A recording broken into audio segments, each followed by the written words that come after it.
Polychlorinated biphenyls (PCBs) are a group of man-made chemicals that belong to a class of compounds called persistent organic pollutant.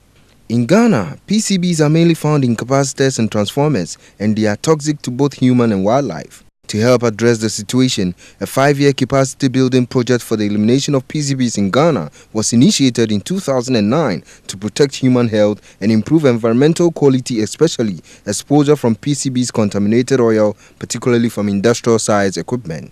Over the past 5 years, the project has strengthened the capacities of government officials and stakeholders to address PCB identification and manage existing sources of PCBs and their disposals. On Friday, Minister of Environment, Science, Technology and Innovation, Opong-Fosu, together with officials from the EPA and United Nations, embarked on an inspection visit to the ECG Training Center at Tema Community 10 to monitor progress of work so far. Government, in partnership with the UN agencies and the private sector, conveying these PCBs, which are oils in transformers and capacitors of an electricity company, back to Europe for disposal. We don't have the capacity to do that. So it is to visit the site to see how the process has gone on and then assure ourselves that work has gone on as expected. Expert in charge of UNITA, Nelson Manda, explained the health implications associated with the chemicals.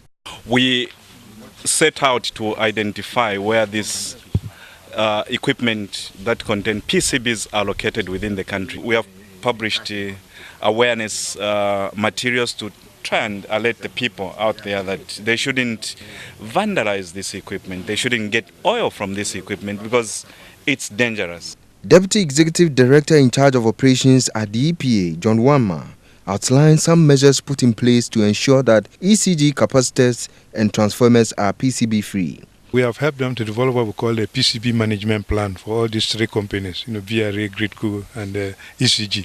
And the plan, allows them, to first of all test all equipment that they are importing.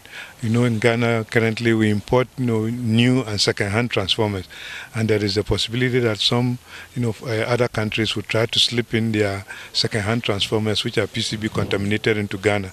Meanwhile, the sector minister, Opong-Fosu, has disclosed that his ministry will come with a law to ban importation of gadgets that contain PCB into the country. We're coming out with a law on hazardous chemicals that will also list out gadgets and appliances that we won't have to, we will not allow its importation into the country. Now that we've discovered that globally some of these gadgets and the components have some health implication and environmental implication.